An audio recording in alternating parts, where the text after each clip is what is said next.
Поштувани, благодарам за укажаната чест да ви се обратам на овогодишната четврта поред текстилијада. Ја го изговарам по традиција на првите три, вие имате малце поинаков распоред на зборови се. Организирана од Сдруженијето Гласен текстилец. Ова е единствен настан, колку што мене ми е познато, од ваков вид и во земјава и во регионот, кој придонесува за подигнување на свеста за важноста од подобрување на работничките права, со посебен фокус на текстилната, кожарската и чевларската индустрија. Пандемијата ни го донесе огромниот предизвик на здравствената криза, која навлезе во сите општествени сфери и ги промени нашите животи од корен. За жал, пандемијата придонесе и за продлабочување на постојните недозволено долго време присутни нееднаквости во различни области и на различни нивоа, а особено негативно се одрази на преработувачката индустрија, како што се текстилната и кожарската, каде се бележи значаен пад на бројот на ангажирани работници, но и не баш мали прекршувања, регистрирани прекршувања на работничките права. Ова индустрија во која над 80% од вработените се жени, за жал и покрај израмнувањето на минималната плата со останатите индустрии, се уште важи како една од индустриите каде што споредбено со другите гранки, работничките и работниците примаат пониски плати и се соочуваат со потешки услови за работа.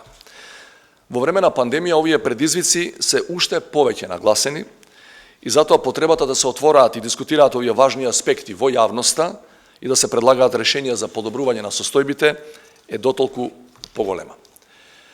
Јас токму во тоа ја гледам важноста и потребата од текстилијадата се разбира паралелно со секојдневниот ангажман на граѓанските организации, активистките и активистите и сите оние кои работат на заштита и унапредување на работничките права во земјата.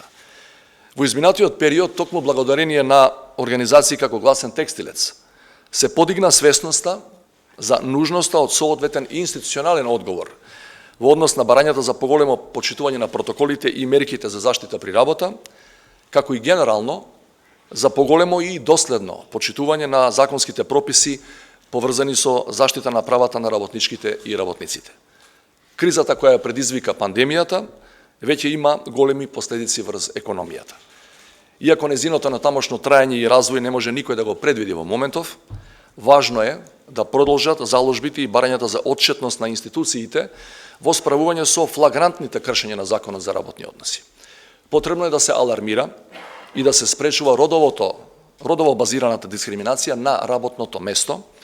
Мораме да бидеме свесни дека сосема независно од кризата не смееме да потврлиме во заштитата на работничките и работниците во услови на нивна изложеност и ризик на работните места. Од таа насока, исклучително е важно институциите да бидат отворени за граѓанските иницијативи кои ги имаат работничките права во фокусот. Потребна е соработка меѓу државата, бизнисот и граѓанскиот сектор со цел секогаш кога ќе се појават прашања кои се релевантни за работничкиот корпус на права, да има дебата со цел да се понудат решенија кои едноставно не смеат да бидат на штета на работникот.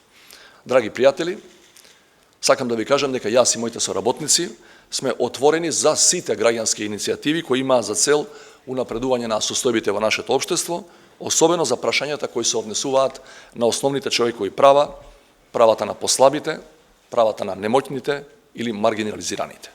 Ви посакувам успешна дебата на оваа текстилијада, плодна дискусија која ќе придонесе за зголемена јавна свест и изнаоѓање на практични, конкретни решенија за клучните предизвици кои се однесуваат на работничките права. И благодарам.